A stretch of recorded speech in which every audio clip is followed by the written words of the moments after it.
Collègues, chers étudiants, mesdames, messieurs, donc nous allons aujourd'hui continuer les travaux qui ont été entamés hier sur cette notion d'intérêt.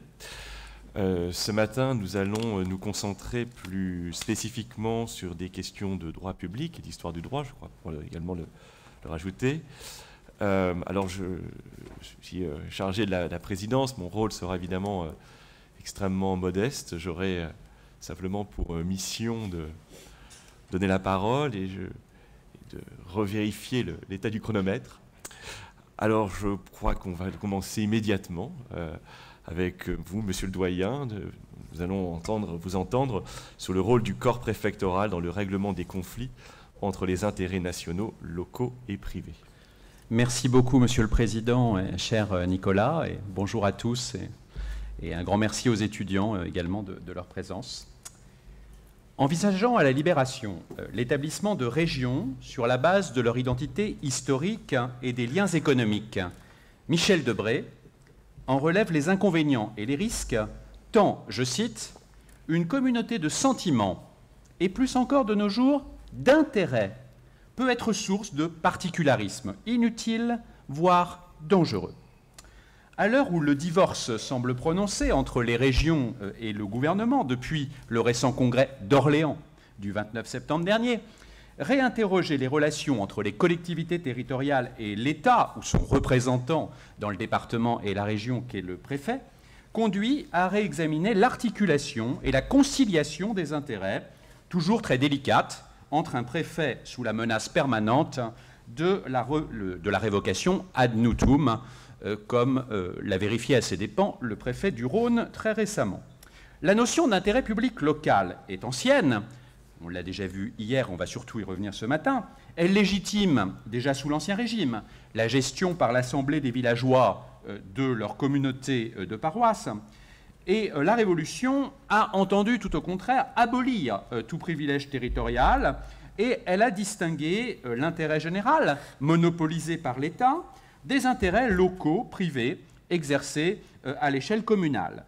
Cette lente assimilation de l'intérêt général à l'intérêt national, au grand tout national, pour reprendre la formule du constituant Tourret, justifie la centralisation et, en conséquence, l'existence de cette incarnation des intérêts de l'État dans les départements qu'est le préfet, je vous le rappelle, administrateur unique du département. Toutefois, la décentralisation modérée, opérée à partir de la monarchie de Juillet, puis par la Troisième République, a reconnu progressivement l'intérêt public local, communal d'abord, départemental ensuite, et puis, de manière très contemporaine, régionale, voire communautaire, que la doctrine a isolé à la fois de l'intérêt national et des intérêts privés. Reprenant en cela les intuitions de Tocqueville, le doyen Henriot avait lié à la fin du XIXe siècle décentralisation, élection de représentants des intérêts et libre gestion des affaires locales. Et avant lui, Léon Aucoq, à la fin du Second Empire, avait établi une claire hiérarchie entre les intérêts publics nationaux, locaux et spéciaux. Au XXe siècle, la distinction entre le politique réservé au niveau national et l'administratif qui serait laissé au local n'a pas vraiment résisté à la dévolution des compétences croissantes ni à la véritable parlementarisation des assemblées locales, bien au-delà des simples vœux d'administration générale, ces manifestations d'intention platonique sans véritable portée normative, notre amie Catherine dirait peut-être du droit mou. Parachevant l'évolution jurisprudentielle et les avancées doctrinales, la révision constitutionnelle du 28 mars 2003, dite acte 2 de la décentralisation, a consacré la notion d'intérêt public local, en la liant au principe de subsidiarité dans l'article 72 de la Constitution. Les collectivités territoriales ont vocation à prendre les décisions pour l'ensemble des compétences qui peuvent le mieux être mises en œuvre à leur échelon. Mais la jurisprudence du Conseil constitutionnel et la remise en cause de la clause générale de compétence sont venues sérieusement recadrer cette proclamation audacieuse. En revanche, et là aussi on est dans le très contemporain, mais je vais revenir à l'histoire bien sûr, la stricte limitation du cumul des mandats peut redonner vigueur à la distinction de l'intérêt général national et de l'intérêt public local, trop souvent imbriqués et incarnés par la fameuse figure des parlementaires maires, le député maire, le sénateur maire, si caractéristique de la vie administrative et politique française. En définitive, le couple du préfet et de ses notables symbolise-t-il la dualité des intérêts publics ou bien laisse-t-il également la place à un arbitrage des intérêts privés?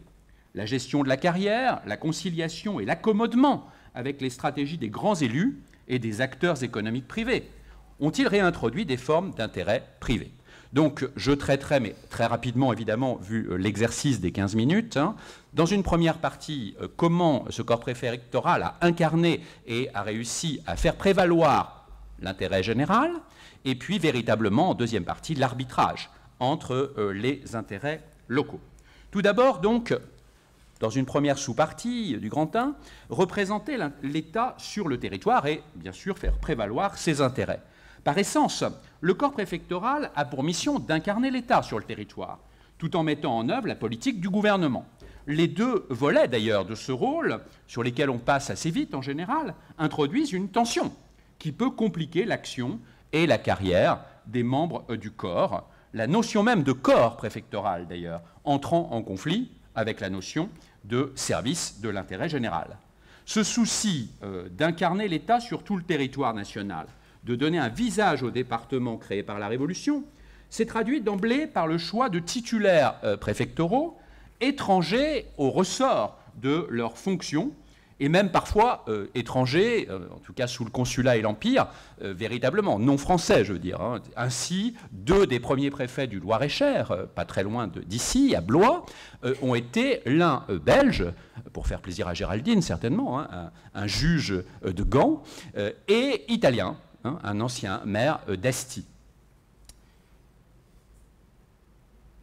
Le principe, en tout cas, a été de les choisir en dehors du cadre du département, alors que, pour les mettre à l'abri, précisément, de la pression des grands intérêts privés, alors qu'au contraire, sous le directoire, l'ancêtre du préfet, le commissaire central, était obligatoirement choisi parmi les électeurs censitaires du département. Ce principe, donc, en rupture, souffre en réalité d'exceptions, et dès la période napoléonienne, ou en tout cas de larges tempéraments.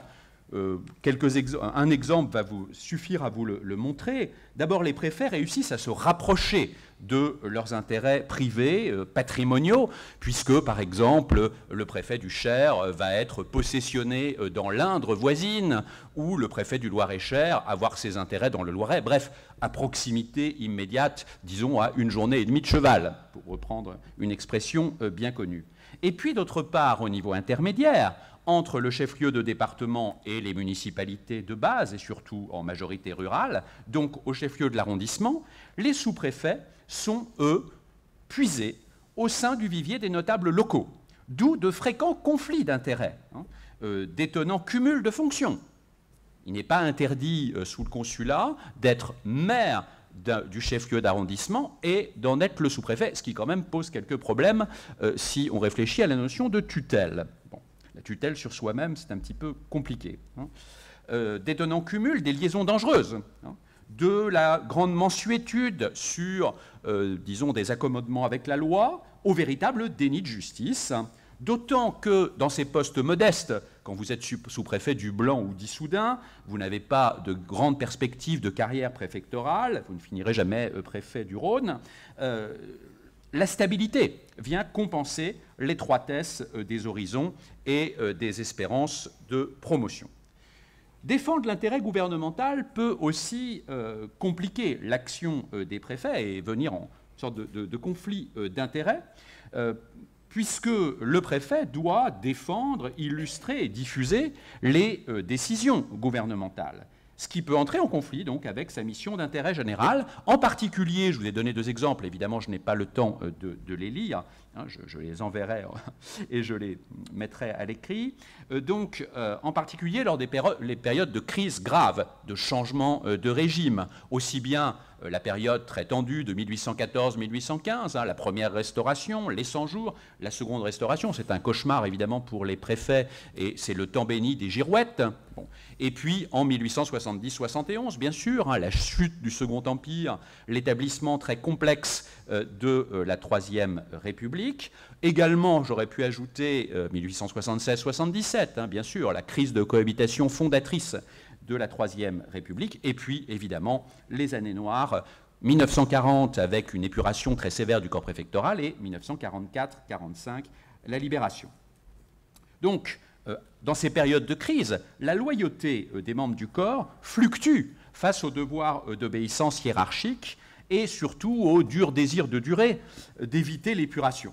De plus, le préfet ne dispose pas du monopole de la représentation de l'État. Il se heurte en réalité en d'épuisantes querelles qui remplissent les dossiers des préfets aux archives nationales aujourd'hui, des querelles de préséance face aux autres hauts fonctionnaires d'autorité des partis en province, l'évêque, jusqu'à la séparation de l'Église et de l'État bien entendu, le général, le premier président de cour d'appel, le procureur, le recteur, et l'ingénieur des ponts et chaussées.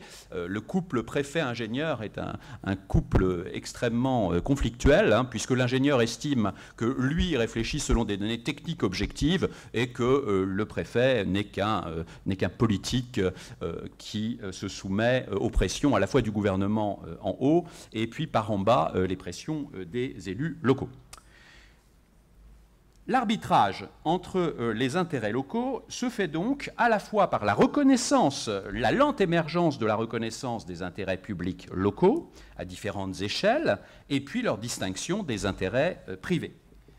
Je rappelle donc la méfiance révolutionnaire envers les intérêts locaux au nom de l'égalité d'application de la loi. Elle s'exprime dès le découpage départemental, en cassant la logique des héritages et des identités provinciales, même si la constituante, contrairement à la légende, n'a pas taillé à la serpe ou avec le compas et simplement avec un esprit géométrique, mais en écoutant, en auditionnant des délégations venues de province pour entendre les doléances locales et les ambitions, surtout urbaines. Pour prendre un exemple très régional, ainsi, la municipalité de Blois, par exemple, et puis celle de Montargis, envoient chacune des délégations à Paris pour plaider leur cause et dire il faut un département du Gâtinais avec un chef-lieu à Montargis ou il faut un département du Loir-et-Cher dominé par Blois. Comme vous le savez, Blois a gagné et Montargis a perdu.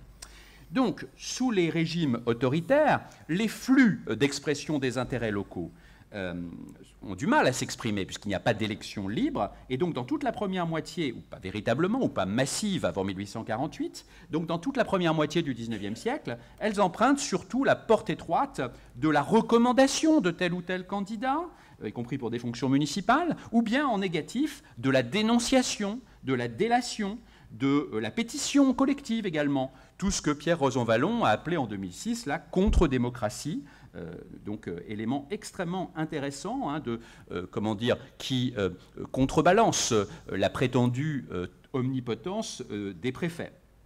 Donc des plaintes très nombreuses contre l'incompétence de tel ou tel fonctionnaire, le favoritisme ou bien la prévarication assez répandue, il faut bien le reconnaître, des responsables locaux.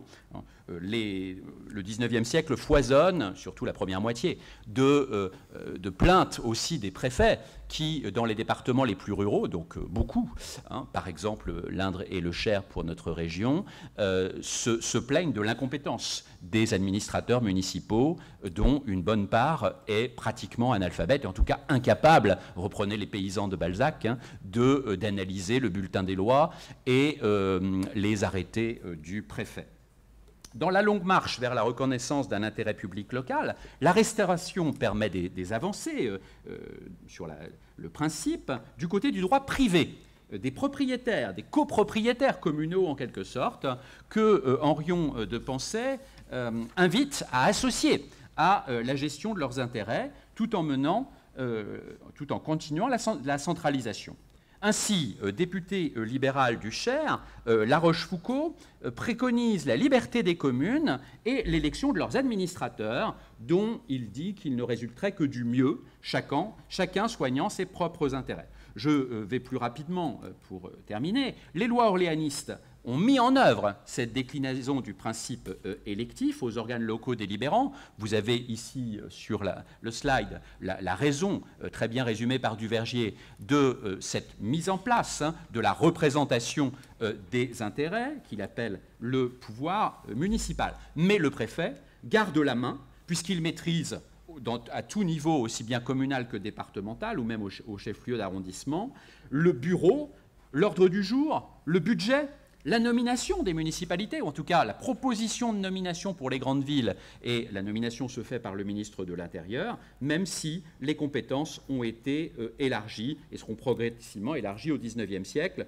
en particulier aux grandes politiques publiques comme l'hygiène municipale, l'instruction publique, bien sûr, et j'en passe. Dernier point, et je conclus là-dessus, sur justement l'arbitrage par la tutelle.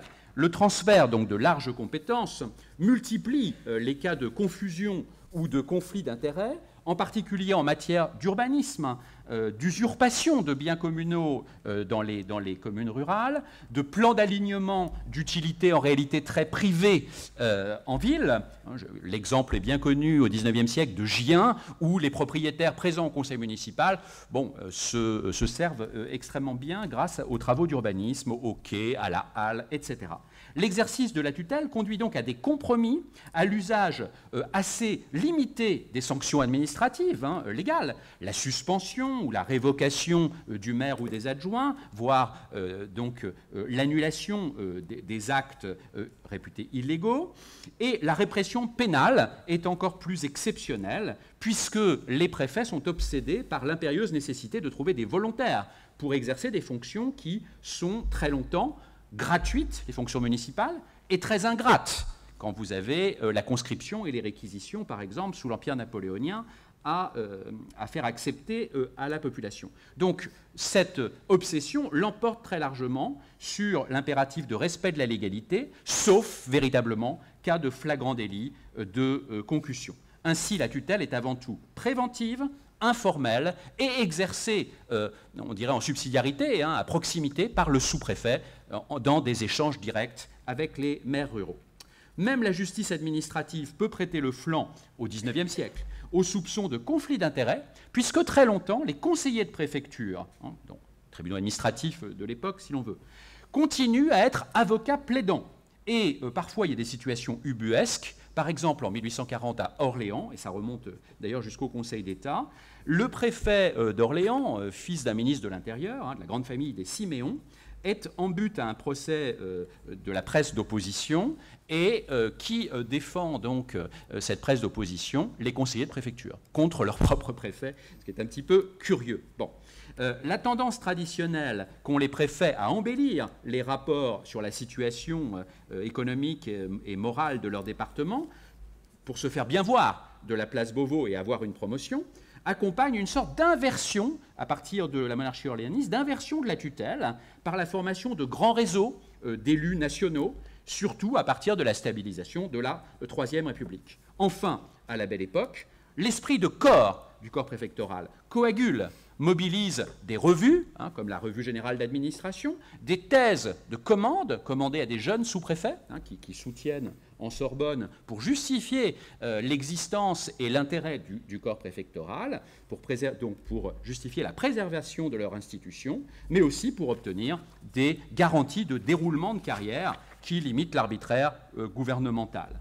Exception qui confirme la règle républicaine, bien sûr, les préfets de l'État français de Vichy n'ont plus à arbitrer l'expression des intérêts locaux portés par des notables élus. Il n'y a plus d'élections, les conseils locaux sont supprimés et les chambres parlementaires sont suspendues.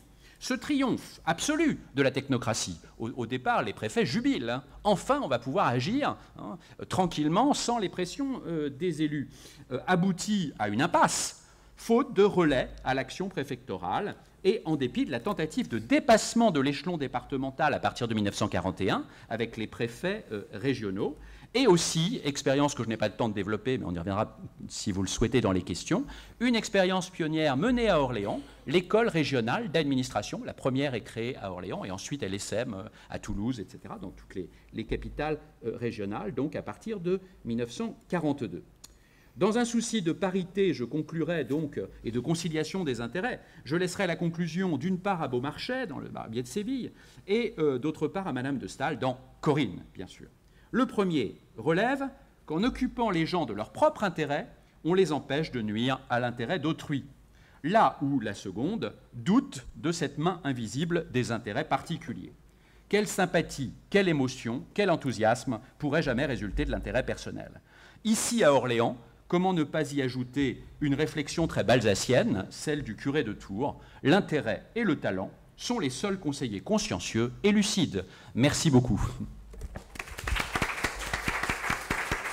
Merci, Monsieur le Président.